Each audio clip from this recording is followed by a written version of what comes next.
Hello friends, हल्ली वाचायला वेळ मिळत नाही ना? डोंट वरी, मी घेऊन आली आहे तुमच्यासाठी ऑडिओ बुक्स. आता तुम्ही बिझी शेड्यूलमध्येही पुस्तकांचा आस्वाद घेऊ शकता. चला तर मग आता आपण ऐकूया अग्निपंख यातील प्रकरण पहिले, जडणघडण, भाग 3. भाग 2च्या शेवटी आपण पाहिलं की अब्दुल कलाम यांचे शिक्षण पूर्ण झाले व मुलाखतीसाठी ते दिल्लीला निघाले. तर पाहूया. Grand trunk railway. बोगीच्या खिडकीतून मी भराभरा शेते, खेडी मागे पळताना पाहत होतो. दूर अंतरावरून धोतरण पांढरे फेटे बांधलेले पुरुष, हिरव्यागार भात शेतीच्या पार्श्वभूमीवर रंगीबिरंगी वस्त्रे ल्यालेल्या स्त्रिया, एखादे सुंदर चित्र असावे तसे दिसत होते. खिडकीशी डोळे चिकटवून मी पाहत होतो. सर्व ठिकाणी माणसे कुठल्या ना कुठल्या कामात गुंतलेली होती. एक प्रकारची लय आणि शांतता त्या सर्वांवर पसरून राहिली होती. गुरे हाकणारे शेतकरी, नदी नाल्यांवरून पाणी वाहून नेणाऱ्या स्त्रिया, क्वचित एखादे उत्साही पोरगे आनंदाने धावत येऊन हात हलवत धावणाऱ्या रेल्वेगाडीकडे बघून टाटा करीत राही. उत्तरेकडे प्रवास करताना भोवतालच्या दृश्यात होणारे बदल आश्चर्यचकित करतात. गंगेचे सुपीक श्रीमंत खोरे, तिच्या अनेक उपनद्यांचा विस्तार या संपन्न प्रदेशाने आक्रमण, बदल, उलतापालत यांना सतत आमंत्रित केले आहे. इसवी सनापूर्वी सुमारे 1500 वर्षे गोऱ्या कातडीचे आर्यवंशाचे लोक वायव्य दिशेने पर्वतरांगा ओलांडून या प्रदेशात आले. 10व्या शतकात मुसलमानांनी आक्रमण केले. काही शतकानंतर हे सारे इकडच्या मातीत रुजून या देशाचा अविभाज्य भाग बनले.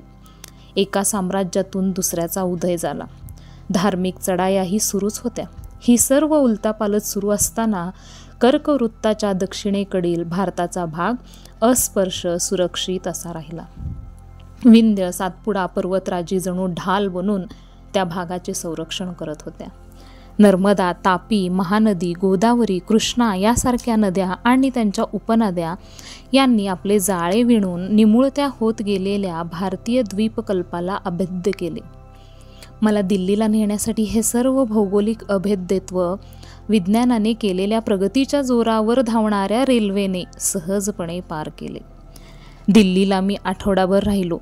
प्रसिद्ध महान सूफी संत हजरत निजामुद्दीन यांचे हे गाव. माझी DTD&P एअर मधील मुलाखत चांगली झाली. प्रश्न अगदी नेहमीचे होते. माझे विषयाचे ज्ञान पारखण्याचे आव्हान त्या प्रश्नामध्ये मुळीच नव्हते. तिथून पुढे मी डेहराडूनला गेलो. तेथे हवाई दलाच्या निवड समितीपुढे मुलाखत झाली. त्या ठिकाणी बुद्धिमत्तेपेक्षा, ज्ञानापेक्षा व्यक्तिमत्वावर अधिक भर दिला गेला. त्या नोकरीत शारीरिक क्षमता आणि वागण्यातील शिष्टाचार यांना अधिक महत्त्व देत असावेत.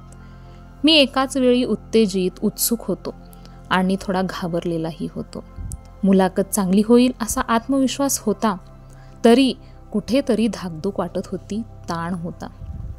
25 उमेदवारापैकी 8 जणांना घेणार होते आणि माझा नंबर 9वा आला. ती यादी पाहिली तरी माझ्या हातून हवाई दलात सामील व्हायची संधी निसटली हे कळायलाही मला थोडा वेळ लागला. कसा बसा मी त्या कचेरीतून बाहेर पडलो आणि समोरच्या कड्यावरती जाऊन उभा राहिलो. दूरवर खाली एक तळे चमकत होते. पुढचे दिवस कठीण आहेत असे मनाला वाटत होते. मला स्वतःलाच काही प्रश्नांची उत्तरे शोधायची होती आणि पुढे काय करायचे हेही ठरवायचे होते. तिथून मी पुढे ऋषिकेशला आलो. गंगेच्या पाण्यात उतरून आंघोळीचा आनंद लुटला. तिथून टेकडीवर थोड्याच अंतरावर वसलेल्या शिवानंद आश्रमात गेलो. आत गेल्याबरोबर मला वातावरणात कसल्या तरी जोशपूर्ण लहरी जाणवल्या. तिथे अनेक साधू समाधी अवस्थेत बसलेले होते. साधू पुरुष मानसिकदृष्ट्या वेगळ्या पातळीवर असतात, तंद्रीत असतात. त्यांना काही गोष्टी अंतर्ज्ञानाने कळू शकतात. माझ्या निराश मनस्थितीत माझ्या मनातल्या काही प्रश्नांना ते उत्तरे देऊ शकतील असा मला विश्वास वाटला. मी तिथे स्वामी शिवानंदांना भेटलो. त्यांच्याकडे पाहिल्यावर भगवान बुद्धांची आठवण व्हावी असे त्यांचे रूप आहे. पांढरे स्वच्छ धोतर, खडावा घातलेली त्यांची गव्हाळ गोरी मूर्ती, अनंत रंगाचा ठाव घेणारे काळे भोर डोळे, लहान मुलासारखे निर्व्याज हसू. मी भारल्यासारख्या पाहत राहिलो. माझी ओळख करून दिली. माझ्या मुसलमान नावाचा उल्लेख झाल्यावरही त्यांनी काहीच प्रतिक्रिया व्यक्त केली नाही.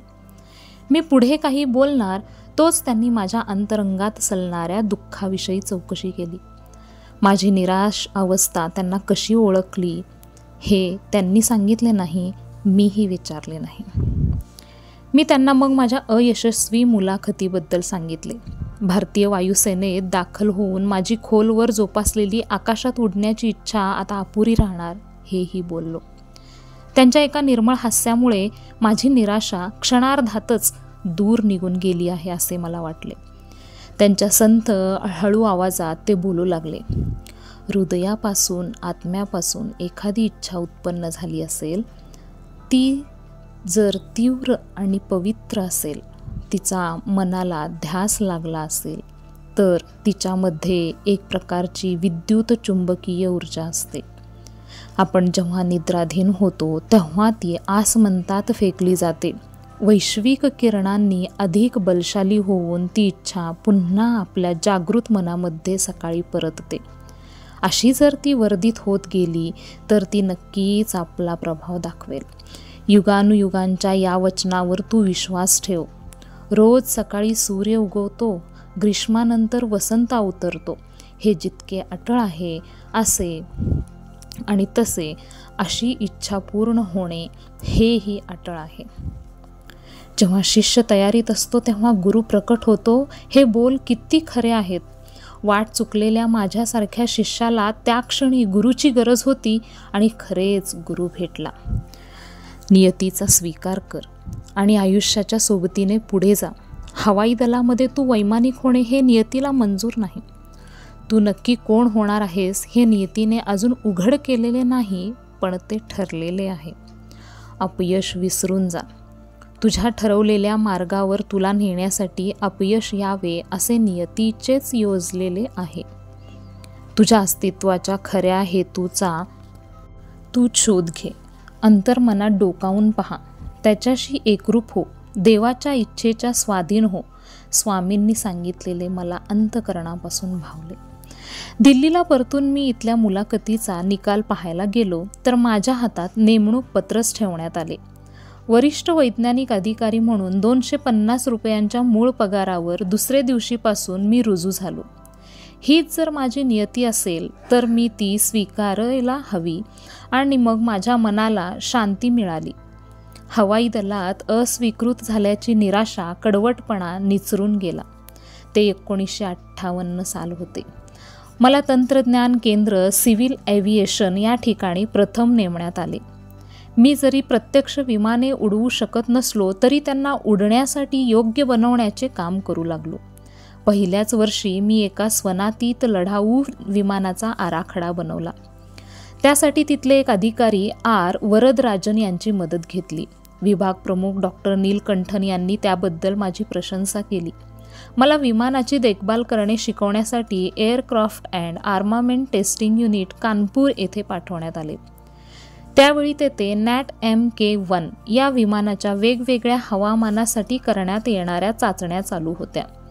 त्या विमानाच्या उड्डाण क्षमतेच्या, यंत्राच्या कार्यक्षमतेचे मूल्यमापन करणाऱ्या त्या चाचण्यांमध्ये मी सहभाग घेतला. कानपूर त्या काळीही गजबजलेले शहर होते. औद्योगिकदृष्ट्या पुढारलेल्या शहरात माझे प्रथमच वास्तव्य होत होते. अति थंड हवा, गर्दी, गोंगाट, धूर. रामेश्वरमच्या अगदी विरुद्ध अशा या वातावरणात रमणे मला कठीण जात होते.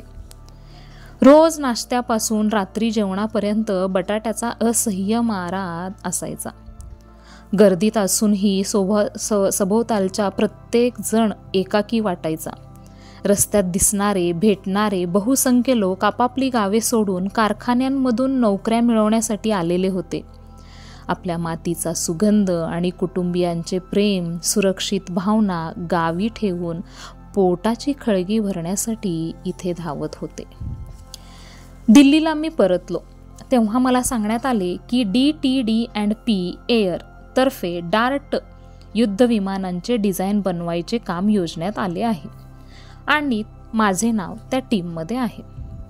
माझ्या इतर सहकाऱ्यांबरोबर ते काम मी पूर्ण केले. त्यानंतर वेगवेगळ्या घनतेच्या वस्तू वेगाने फिरवून वेगळ्या करतात त्या यंत्राचे, सेंट्रिफ्यूज पंपाचे हाताने चालवायचे मॉडेल बनवले. विमाने उभी उठवण्यासाठी आणि उतरवण्यासाठी विशिष्ट प्रकारचे फलाट बनवावे लागतात. त्याचे डिझाईन आणि विकास या कामात माझा सहभाग होता.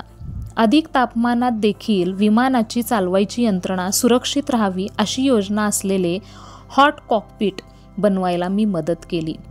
साधारण त्याच प्रकारे काम करणारी एरोनॉटिकल डेव्हलपमेंट एस्टॅब्लिशमेंट ADE या नावाची संस्था बंगलोरला सुरू करण्यात आली. 3 वर्षे दिल्लीला राहून मी बंगलोरला नेमलो गेलो. बंगलोर हे कानपूरच्या बरोबर विरुद्ध वातावरण असलेले शहर आहे. माझे एक मत बनले आहे की आपल्या देशातील लोकांमध्ये कमालीचा विरोधाभास असलेले गुणावगुण आहेत. शतकानुशतके वस्तीसाठी त्यांना इथे तिथे भटकावे लागले. त्यामुळे त्यांचे काही फायदे झाले तसेच काही तोटेही झाले. वेगवेगळ्या राजवटीत राहिल्यामुळे एखाद्या गोष्टीवर वा व्यक्तीशी निष्ठा ठेवायची कुवतच ते हरवून बसले आहेत. म्हणून एकाच वेळी ते दयाळू आणि दुष्ट असू शकतात. भावनाप्रधान आणि निष्ठुर, सखोल आणि उथळ असे विरोधी गुण भारतीयांच्या मानसिकतेत एकाच वेळी असू शकतात. बाहेरच्या जगाला वर पाहिले तर आपण रंगीबिरंगी चित्रासारखे वाटत असू, पण बारकाईने पाहिल्यास आपण आपल्यावर राज्य केलेल्या वेगवेगळ्या राज्यकर्त्यांचे अनुकरण करण्यात धन्यता मानतो असे आढळून येईल. कानपुरात वाजिद अली शहासारखे पान खात फिरणे किंवा बंगलोरमध्ये कुत्र्याला सोबत घेऊन साहेबांसारखे फिरणे सहज नजरेला पडते. इथे देखील मी रामेश्वरममध्ये असलेली शांती, जीवनाबद्दलची सखोल जाणीव शोधत राहिलो. इथल्या मातीशी इमान राखणारा भारतीय आपल्या सुहृदय अन बुद्धीमधील नाते हळूहळू हरवतो आहे. शहरीकरणाच्या वेगामुळे पारदर्शक गावपण लयाला जाते आहे. त्या शहराची संस्कृती तो आपलीशी करत आहे. बंगलोरमधल्या माझ्या संध्याकाळी बागांमधून फिरण्यात आणि बाजारात निरुद्देश फेरफटका मारण्यात व्यतीत होत होता. ADE हा नवीन विभाग असल्यामुळे पहिल्या वर्षी फारसे ठोस काम समोर नव्हते. मला स्वतःला काम निर्माण करून मग करावे लागले. मग हळूहळू व्याप वाढू लागला. जमिनीवर असताना विमानाची जी यंत्रणा काम करते तिची मला सखोल माहिती होती. तिच्या आधारावर संपूर्ण स्थानिक साधने वापरून एक हॉवरक्राफ्ट डिझाईन करून ते विकसित करायचे असा एक प्रकल्प आम्ही चालू केला. हॉवरक्राफ्ट हे वाहन तळाशी एका विशिष्ट दाब असलेली हवेची उशी तयार करते आणि त्यावरून पुढे जाते. पाण्यावर, खडकाळ जमिनीवर असे ते कुठेही संचार करू शकते. आम्ही वैज्ञानिक सहाय्यक या पदावरचे 4 जण टीममध्ये होतो. आमचे डायरेक्टर डॉक्टर OP मेदिरत्ता यांनी मी त्या टीमचा प्रमुख बनावे अशी सूचना केली. 30 वर्षामध्ये एक मॉडेल बनवून आम्ही ते चालवून दाखवायचे होते. आमच्या एकत्रित कृतीपेक्षा हा प्रकल्प कठीण होता. एखादे यंत्र पूर्ण बांधायचा आमच्यापैकी कोणालाच अनुभव नव्हता. हॉवरक्राफ्ट ही संकल्पना नवीन असल्यामुळे संदर्भ म्हणून हाताशी फार काही नव्हते. आम्हाला एवढेच ठाऊक होते, हवेपेक्षा जड असे हवेतून चालणारे वाहन आम्हाला बनवायचे आहे. कुठे काही या विषयावर लिहिलेले सापडते का, कुणी तज्ज्ञ या विषयात आहे का अशी चौकशी केली, पण काही सापडले नाही. मग एक दिवस मी निर्णय घेऊन टाकला, हाताशी जे सामान आहे, जी माहिती आहे त्याचा उपयोग करून कामाला सुरुवात करायची. एक पंखाशिवाय हलके धक्के न खाता पुढे जाऊ शकणारे वाहन बनवायचे आव्हान माझ्यासमोर होते. मनामध्ये असंख्य कल्पना स्फुरू लागल्या. हॉवरक्राफ्ट आणि एअरक्राफ्ट या शब्दांमधले यमक मला आश्वासक वाटले. या क्षेत्रातील सर्वांना प्रोत्साहन देणारी गोष्ट मला आठवली. राईट बंधूंनी आकाशात विमान उडवण्यापूर्वी 7 वर्षे सायकली दुरुस्त केल्या होत्या आणि अचानक स्वतःलाच उमजले, या प्रकल्पात माझ्या कल्पनाशक्तीला वाव मिळणार आहे, बुद्धीची कसोटी लागणार आहे. मग मी ड्रॉइंग बोर्डपाशी उभे राहून काही महिने घालवले. प्राथमिक आराखडे बनवले आणि त्यानुसार साधनांची जमवाजमव सुरू केली.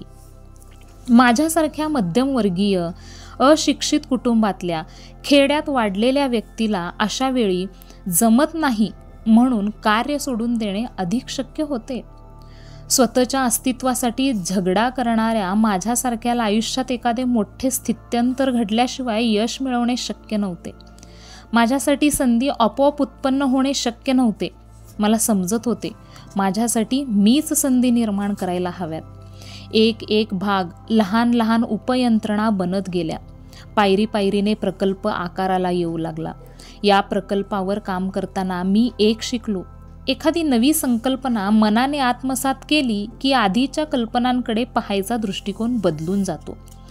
त्या काळात श्री V.K. कृष्ण मेनन भारताचे संरक्षण मंत्री होते.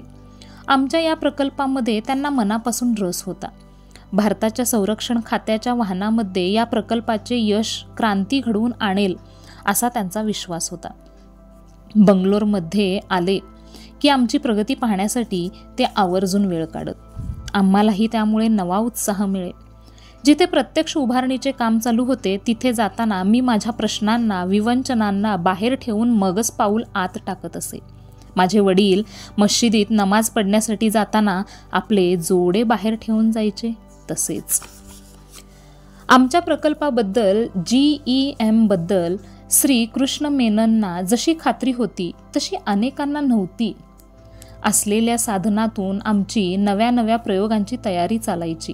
त्याची कित्येक वरिष्ठ अधिकारी माथे फिरू संशोधक आणि त्यांचे असंभाव्य स्वप्न म्हणून संभावना करीत. मी त्यांच्या तिरकस शरसंधानाचे खास लक्ष होतो. हवेत उडणे म्हणजे माझे क्षेत्र आहे असे वाटणारा मी खेडवळ आहे अशा वाग्बाणांनी माझ्या आशावादी मनाला उलट आधार वाटायचा. त्यांच्या शब्दांनी विद्ध होण्याऐवजी मी मनामध्ये जॉन टाउनब्रिज यांनी राईट बंधूंवर केलेली व्यंगात्मक कविता आठवायचो. 1896 साली ती प्रकाशित झाली होती. अंगुस्तान आणि दोऱ्यासह, मेण आणि हातोडी, बक्कल आणि खिळेमोळे, जिज्ञासू वापरतात असल्या सगळ्या गोष्टी. समोर 2 वटवागळे नमुना आणि कल्पक मने, कोळशाची शेगडी, लोहाराचा भाता. या ओळीतील वक्रोक्ती मी आठवत असे. 1 वर्षानंतर श्रीकृष्ण मेनन नेहमीच्या भेटीसाठी आले. मी त्यांना स्वतः प्रत्यक्ष उभारणी चालू होती त्या जागी घेऊन गेलो. सगळे भाग खोलून ठेवलेले होते. वर्षभराच्या अथक परिश्रमाचे मूर्त रूप जणू समोर तुकड्यांमध्ये मांडून ठेवले होते. प्रत्यक्ष युद्धभूमीवर वापरता येण्याजोगे ते वाहन बनणार होते. संरक्षण मंत्र्यांनी माझ्यावर प्रश्नांची फैर झाडली. मी त्यांना उत्तरे देत होतो. ती सगळी त्यांनी ऐकून घेतली आणि डॉक्टर मेदी रत्ताकडे वळून ते म्हणाले, कलामनी, जे बनवले आहे त्यावरून JEMचे हॉवरक्राफ्ट बनणे शक्यतेच्या कोटीतील गोष्ट वाटते आहे. शंकराचे वाहन नंदी असे समर्पक नाव त्या वाहनासाठी मुकरर करण्यात आले. वाटेत आलेले सगळे अडथळे ओलांडून भगवान शंकराचा हिमालयातला संचार नंदीमुळे सुखद होतो. हाती असलेल्या उपकरणातून जे प्रत्यक्षात तयार झाले होते ते नेटके करणे, त्याला सुरेख फिनिश आणणे आमच्या आवाक्याबाहेरचे होते. मग मी माझ्या सहकाऱ्यांना सांगितले, हे काही मूठभर विक्षिप्त माणसांनी बांधलेले उडणारे वाहन नाही, तर समर्थ इंजिनियरांनी बनवलेले आहे. ते पाहण्यासाठी बनवले नसून त्यात बसून उडण्यासाठी बनवले आहे. संरक्षण मंत्री श्रीकृष्ण मेनन यांनी नंदीमध्ये बसून प्रत्यक्ष उडण्याची इच्छा व्यक्त केली. त्यांच्या सुरक्षा अधिकाऱ्यांनी नम्रपणे विरोध करून पाहिला. त्यांच्यासोबत आलेले संरक्षण खात्याचे निपुण वैमानिक ग्रुप कॅप्टन गोळे यांनी आपण स्वतः हे विमान चालवतो असे म्हटले. आम्ही आधीच आत बसलो होतो. माझ्यासारख्या अनअनुभवी सिव्हिलियनने त्यांचा जीव धोक्यात घालणे त्यांना साफ नामंजूर होते. म्हणून कॅप्टन गोळ्यांनी मला बाहेर येण्यासाठी खूण केली. मला माझ्या वाहनाबद्दल, मी ते चालवू शकेन याबद्दल खात्री होती, म्हणून मी मानेनेच नकार दिला. हे शब्दांशिवायचे संभाषण श्रीकृष्ण मेननच्या नजरेतून सुटणे शक्य नव्हते. त्यांनी मला केलेली अपमानकारक सूचना हसून टोलवली आणि मला मशीन चालू करायला सांगितले. श्रीकृष्ण मेनन आणि मी नंदीतून आम्ही यशस्वी उड्डाण केले. ते खुश झाले आणि म्हणाले, हॉवरक्राफ्टच्या मशीनचे जे मूलभूत प्रश्न आहेत ते तुमच्या या मॉडेलने सोडवले आहेत. आता हे अधिक परिपूर्ण करायच्या मागे लागा. अधिक बलशाली बनवा आणि मला आणखी एका सफरीसाठी बोलवा. ग्रुप कॅप्टन गोळे आता एअर मार्शल आहेत. माझ्या कृतीबद्दल त्यांना शंका होती, ती रास्तच होती. नंतर ते माझे चांगले मित्र बनले. आम्ही मुदतीपूर्व प्रकल्प पूर्ण केला. आमच्याजवळ चालू स्थितीतले 40 मिलीमीटर जाडीच्या हवेच्या उशीवरून 550 किलोचे वजन वाहू शकणारे हॉवरक्राफ्ट होते. डॉक्टर मेधी रत्ता खुश झाले, पण तोपर्यंत श्री कृष्ण मेनन संरक्षण खात्यात राहिले नव्हते. त्यांना वचन दिल्याप्रमाणे ते दुसरी सफर त्यातून करू शकले नाहीत. त्यांच्या जाण्यामुळे सगळे संदर्भ बदलले होते. हॉवरक्राफ्टचा लष्करी उपयोग करायचे त्यांचे स्वप्न सर्वांनाच आवडणारे पचणारे नव्हते. आज आपण हॉवरक्राफ्ट आयात करतो. त्यावेळी आमचा प्रकल्प वादाच्या भोवऱ्यात सापडला आणि शेवटी फायलींच्या ढिगात बंदिस्त होऊन कपाटात धूळ खात राहिला. हा माझ्यासाठी एक नवा अनुभव होता. तोपर्यंत मला वाटायचे आकाशाला मर्यादा नसते आणि कर्तृत्वाला आकाश हीच मर्यादा असते, पण तसे नसते. काही मर्यादा तुमच्या आयुष्याला आपोआप येऊन बंदिस्त करतात. तुम्ही फक्त इतकेच वजन उचलू शकता, इतकेच काम करू शकता, एवढेच दूर जाऊ शकता. मर्यादा असणे हे वास्तव आहे आणि ते स्वीकारावेच लागते. मला ते स्वीकारणे खरंच कठीण गेले. मी नंदीमध्ये बुद्धी, हृदयच नव्हे तर आत्माही ओतला होता. ते आता कधीच वापरले जाणार नाही हे सत्य माझ्या आकलनाबाहेर होते. मी संभ्रमात पडलो, निराश झालो. त्यावेळी माझ्या लहानपणाच्या स्मृती माझ्यापाशी येऊन माझी समजूत घालू लागल्या. पक्षी लक्ष्मण शास्त्री म्हणायचे, सत्याची कास धरा, सत्य तुम्हाला सर्व बंधनातून मोकळे करेल. बायबल सांगते, मागा म्हणजे मिळेल, लगेच मिळेल असे नाही, पण एक ना एक दिवस नक्की मिळेल. एक दिवस डॉक्टर मेधी रत्तांनी मला बोलून नंदीबद्दल चौकशी केली. मी त्यांना म्हटलं, ते अगदी सुव्यवस्थित आहे. उद्या एक अति महत्त्वाची व्यक्ती येणार आहे आणि त्यांना तुमचे नंदीचे प्रात्यक्षिक दाखवायचे आहे. दुसऱ्या दिवशी कोणी अति महत्त्वाची व्यक्ती येणार आहे हे संस्थेमध्ये कोणाला माहीत नव्हते, पण मी माझ्या सहकाऱ्यांना निरोप कळवला. सर्वांच्या मनातून आशेची लहर दौडत गेली. एक उंच, देखणा, दाढीधारी गृहस्थ आमचे हॉवरक्राफ्ट बघायला आला. त्यांनी मला मशीनबद्दल खोदून खोदून प्रश्न विचारले. त्या विषयातली त्यांची सखोल जाणकारी आणि विचारातला सुस्पष्टपणा माझ्या चटकन लक्षात आला. मग त्यांनी मला विचारले, मला यातून एक सफर करायला मिळेल का? मला फार फार आनंद झाला. कुणीतरी माझ्या कामामध्ये, माझ्या मशीनमध्ये इतका रस घेत होते. मी त्यांना 10 मिनिटे नंदीमधून फिरवून आणले, जमिनीपासून काही उंचीवर. ते रूढार्थाने विमानाचे असते तसे उडणे नसते, हवेच्या उशीवरून अलगद तरंगत जाण्यासारखे असते. मग त्या गृहस्थांनी मला माझ्याविषयी काही प्रश्न विचारले. सफरीबद्दल माझे आभार मानले. जाण्यापूर्वी त्यांनी स्वतःची ओळख करून दिली. ते Tata institute of fundamental research या संस्थेचे डायरेक्टर प्रोफेसर MGK मेनन होते. बरोबर एका आठवड्याने मला Indian committee for space research INCOSPAR या संस्थेकडून रॉकेट इंजिनियरच्या जागेसाठी मुलाखतीला बोलवण्यात आले. इन्कोस्पार ही वरील टाटा मूलभूत संशोधन संस्था TIFR यामधील बुद्धिमान लोकांची निवड करून भारतीय स्पेस रिसर्च प्रोग्राम म्हणजेच अवकाशातील संशोधन सुरू करण्यासाठी स्थापण्यात आलेली संस्था होती, एवढेच मला ठाऊक होते. मी मुंबईला मुलाखतीसाठी गेलो. मला नक्की कशा प्रकारचे प्रश्न विचारले जाणार आहेत याची काहीच कल्पना नव्हती. कोणाला तरी जाऊन विचारावे, वाचून तयारी करावी, तर वेळही नव्हता. रामेश्वरमच्या पक्षी लक्ष्मण शास्त्रीचा भगवद्गीतेतील उपदेश सांगणारा आवाज माझ्या कानात गुंजन करू लागला.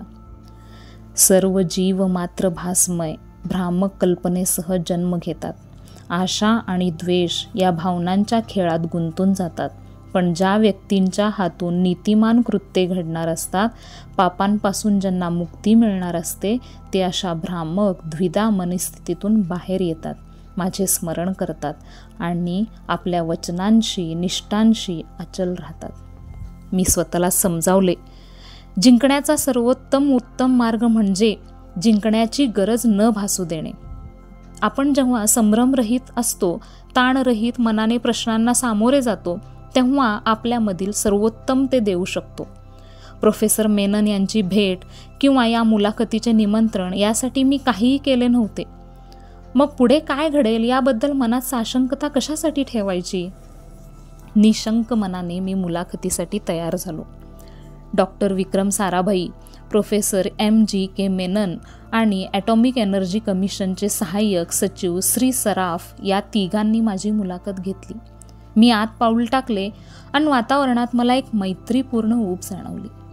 डॉक्टर विक्रम साराभाईंच्या उमद्या व्यक्तिमत्वाकडे मी क्षणार्धात खेचलो गेलो.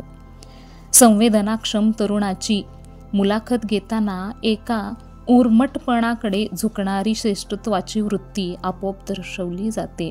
त्याचा मागमूसही कुठे दिसला नाही.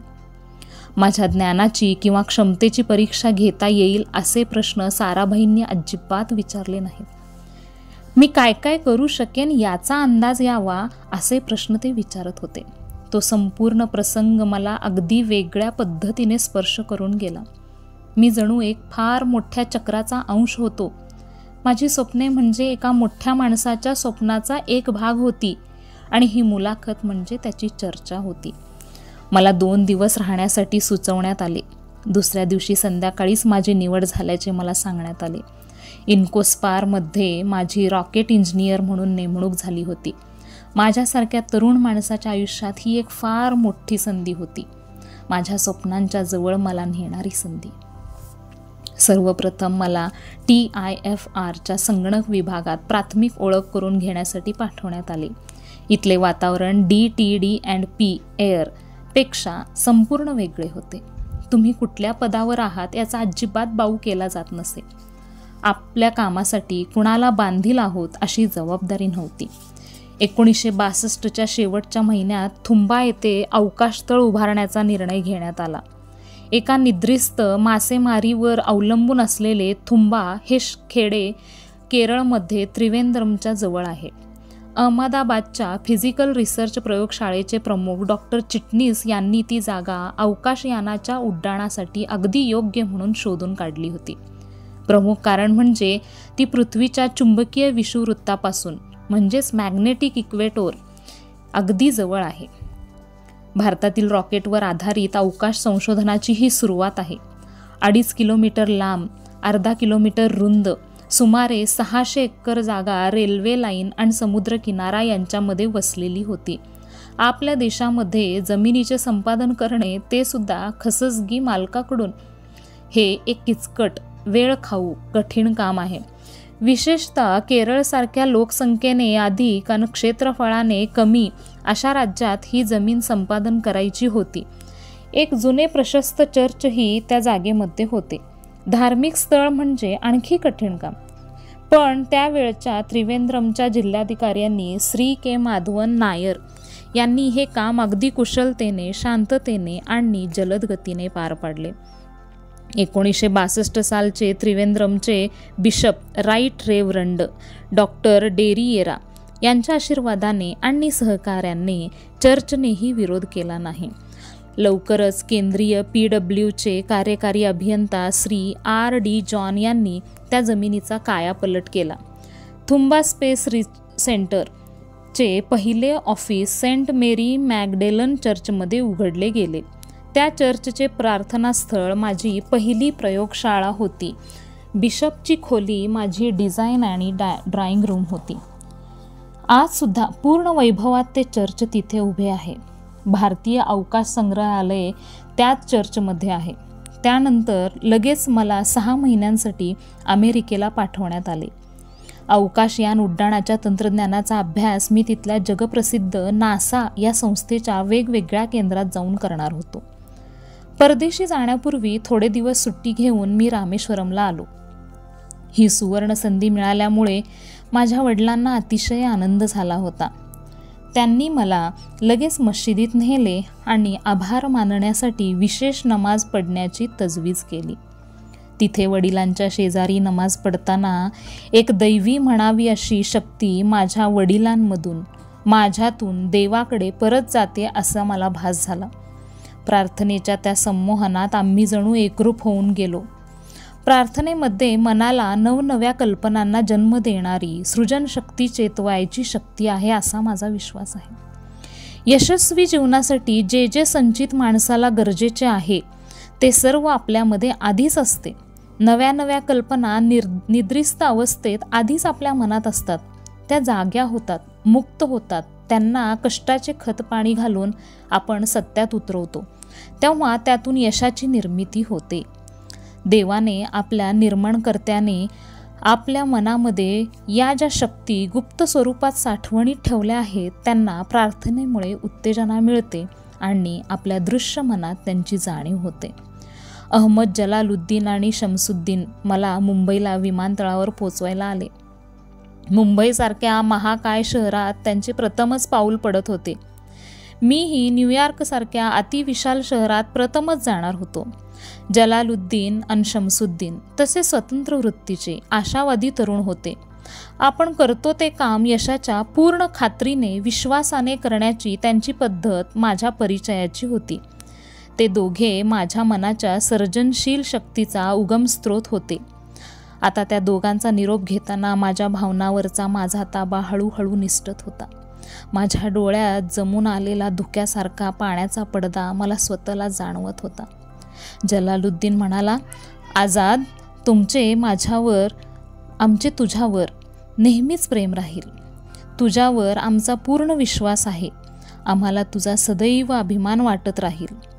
त्याच्या शब्दातून प्रतीत होणारी त्याच्या अंतकरणाची शुद्धता, माझ्या कर्तृत्वावर असलेला त्याचा गाढ विश्वास, माझ्या अश्रूंना थोपवून ठेवलेला शेवटचा बांध तुटून गेला आणि मी त्यांना मुक्त करून वाहू दिलो.